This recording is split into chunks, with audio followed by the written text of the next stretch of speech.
इन लोगों के पास बड़े मोबाइल है, किसी से पूछने की जरूरत नहीं है, गूगल पर आप डाल दीजिए, सर्च कर लीजिए। मूर्ति कल्पनाओं पर आधारित है, इसको भी बहुत छोटे से रूप में बता रहा हूं।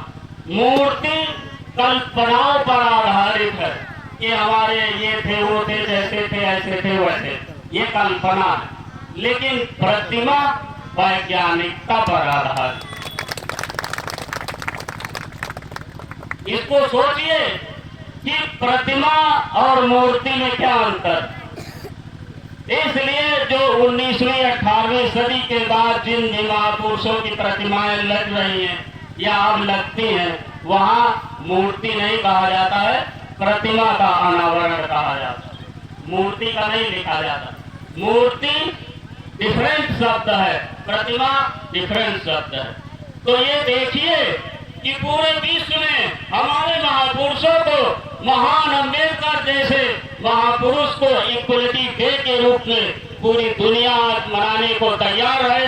हम सभी जो नौजवान साथी पढ़े लिखे लोग हैं, हम सबकी जिम्मेदारी है कि हम अपने महापुरुषों के जो बताए हुए उपदेश हैं, उनकी जो विचारधारा है, उसको जन जन तक पहुंचाएं। ये हमारे महान अम्बेडकरवादी वैज्ञानिक, आधुनिक वैज्ञानिक कहिए, मान्यवर कांशीराम साहब, और यदि हम अम्बेडकर साहब को पीछे ले चल के आज हम देखें, हमारे बहुत ऐसे साथी, हम उम्र दराज के लोग मान्यवर कांशीराम साहब को देखा होगा, मैंने फोटो छोड़ दीजिए, पास से देखा होगा।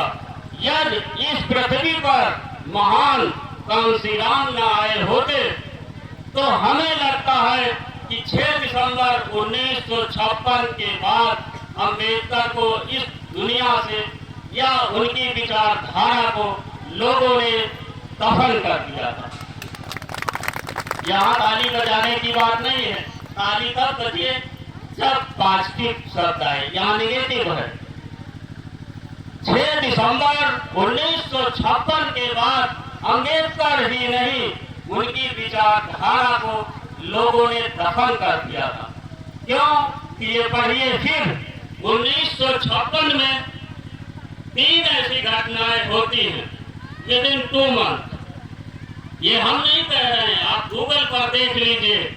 14 अक्टूबर 1956 को जब महान अम्बेडकर ने दीक्षा भूमि नागपुर में लाखों की लोगों की भीड़ में धम्म को स्वीकार किया था, तो वो कहते हैं कि वहां पर लगभग, क्योंकि मैंने देखा नहीं, कुछ ऐसे अभी एक बनते थे लखनऊ में, उनकी डेथ हो गई, वो 10 बनतों में अकेले वो भी थे जिन्होंने बाबा साहब को धम्म दिलाया था।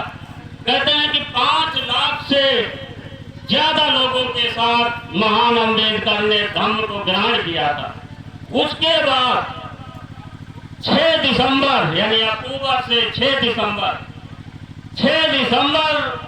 1956 को जब बाबा साहब की अंतिम यात्रा हुई थी, तो बंबई में कहते हैं दादर की सड़कें जाम हो गई। दादर की सड़कें जाम हो गई थी, जिसको आज चैत्र भूमि कहते हैं। आप देखिए कि 56 की जो ये घटनाएं हुई, क्या 6 दिसंबर 56 में जो लोग बंबई गए या नागपुर गए, वो लोग कहाँ चले गए थे कि मान्यवर कांशीराम ने 1970 के दशक में उस अम्बेडकरवादी आंदोलन का शुभारंभ किया और 1984 में उन्होंने केवल 6000 एक्टिव मेंबर को लेकर राजनीतिक पार्टी का शुरू। अब आप देखिए कि जहां पर लाखों लोग उपस्थित हो रहे थे, तो मान्यवर कांशीराम को केवल कितने लोग मिले? 6000।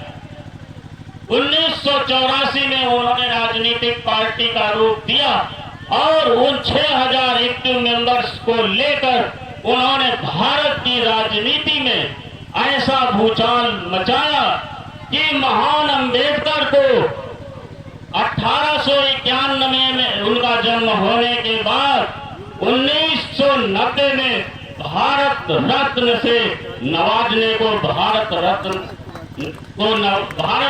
से नवाजने पर भारत सरकार को मजबूर कर दिया और महान अम्बेडकर को 1990 में भारत रत्न से नवाजा गया, ठीक एक सेंचुरी यानी 100 साल बाद।